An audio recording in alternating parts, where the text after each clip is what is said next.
نے کیا فرمایا؟ فرمایا من سب نبیًا فاقتلوہ، فرمایا قیامت تک جو نبی کے بارے میں بات کرے اس کو کاٹ کر رکھ دو، یہ میرا فرمان ہے رسول اللہ نے۔ دشمنان اسلام گستاخان رسول کو علل اعلان للکارنے والے مجاہد ملت عاشق رسول صلی اللہ علیہ وآلہ وسلم علامہ حافظ خادم حسین رضوی دنیا اسلام کا چمکتا ہوا سورج تھے۔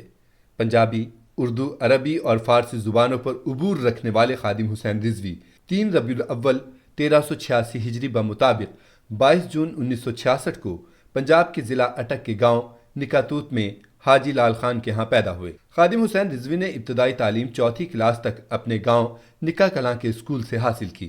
اس کے بعد 1974 میں دینی تعلیم کے لیے ضلع جہلم چلے گئے۔ اس وقت ان کی عمر بمشکل 8 سال ہی تھی۔ جب خادم حسین اکیلے جہلم پہنچے تو اس وقت تحریک ختم نبوت اپنے عروج پر تھی اور اس کی وجہ سے جلسے جلوس اور پکڑ دھکڑ کا عمل چل رہا تھا۔ جہلم میں علامہ صاحب کے گاؤں کے استاد حافظ غلام محمد موجود تھے۔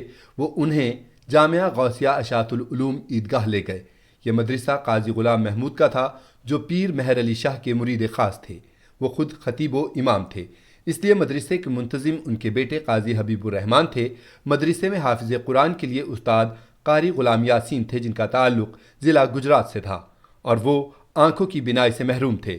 خادم حسین نے قرآن مجید کے ابتدائی 12 سپارے جامعہ غوثیہ اشاعت العلوم میں حفظ کیے اور اس سے آگے کے 18 سپارے مشین محلہ نمبر 1 کے دارالعلوم میں حفظ کیے۔ آپ کو قرآن پاک حفظ کرنے میں 4 سال کا عرصہ لگا۔ جب آپ کی عمر 12 برس ہوئی تو دینا ضلع گجرات چلے گئے اور وہاں 2 سال قرأت کی تعلیم حاصل کی۔ قرأت کی تعلیم حاصل کرنے کے بعد 1980 میں مزید تعلیم حاصل کرنے کے لیے لاہور چلے گئے۔ وہاں آپ نے شہرہ آفاق دینی درسگاہ جامعہ نظامیہ لاہور میں درس نظامی کی تعلیم حاصل کی۔ لاہور مدرسے میں 8 سال تعلیم حاصل کرنے کے بعد 1988 میں فارغ التحصیل ہو گئے تھے۔ قرآن پاک حفظ کرنے کے علاوہ درس نظامی اور احادیث پڑھیں۔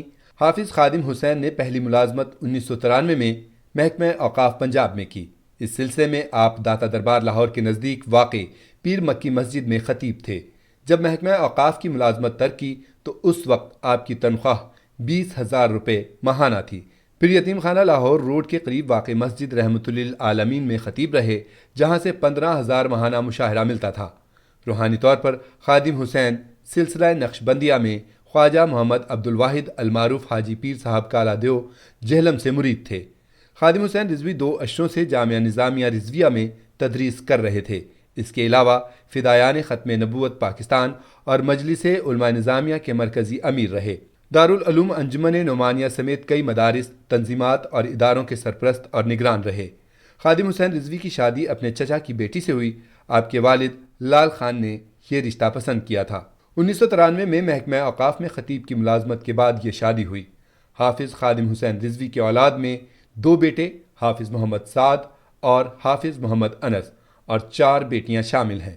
دونوں بیٹے حافظ قرآن ہیں اور درس نظامی کا کورس کر رہے ہیں۔ ان کا سیاست میں آنے کا سبب ممتاز قادری کی سزائے موت کو مانا جاتا ہے۔ اپنے سخت بیانات کی وجہ سے بہت جلد مقبول ہو گئے۔ ان پر 2016 میں توہین مذہب کے قانون کے حق میں ریلی نکالنے پر لاٹھی چارج کیا گیا اور انہیں گرفتار کر کے جیل بھیج دیا گیا تھا۔ انہیں پنجاب حکومت نے 4تھ شیڈول میں رکھا ہوا تھا جس کا مطلب ہے کہ انہیں اپنی نقل و حرکت کے بارے میں پولیس کو آگاہ رکھنا ہوتا ہے۔ 2017 میں ایک پارلیمانی بل میں حکومت کی طرف سے قانون ختم نبوت کی ایک شق میں الفاظ بدلنے پر انہوں نے سخت رد عمل کا اظہار کیا اور نومبر 2017 میں فیض آباد انٹرچینج پر دھرنا دیا۔ 25 نومبر کی صبح وفاقی پولیس اور رینجرز نے ایک آپریشن کیا جس میں کئی افراد زخمی ہوئے۔ پولیس نے 12,000 آنسو گیس کے شیل پھینکے اور 8 لوگ ہلاک بھی ہوئے۔ واقعے کے بعد ملک گیر احتجاج شروع ہو گیا اور 25 نومبر کو وزیر داخلہ نے فوج سے مدد طلب کر لی۔ خادم حسین رضوی اپنے انداز خطابت کے حوالے سے بہت معروف تھے۔ وہ زیادہ تر پنجابی زبان میں تقاریر کیا کرتے تھے جس میں وہ اکثر اوقات انتہائی سخت زبان استعمال کرتے تھے۔ ان کی تقاریر کی ویڈیوز سوشل میڈیا پر بہت مقبول ہیں۔ خادم حسین رضوی نے گورنر پنجاب سلمان تاثیر کو قتل کرنے والے ممتاز قادری کی حمایت کی اور انہیں پھانسی دیے جانے کے بعد اسلام آباد میں احتجاج بھی کیا تھا جس کے بعد وہ خبروں میں آنا شروع ہوئے۔ اگرچہ ان کا احتجاج تو چند روز میں ختم ہو گیا تھا تاہم اس کے بعد مسلسل ان کے بیانات آتے رہے۔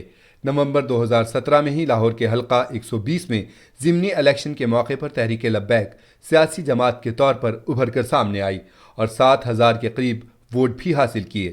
خادم حسین رضوی کی جماعت تحریک لبیک پاکستان نے 2018 کے عام انتخابات میں بھی حصہ لیا اور سندھ اسمبلی سے 2 نشستیں حاصل کیں اور مجموعی طور پر پورے ملک سے 22 لاکھ ووٹ حاصل کیے۔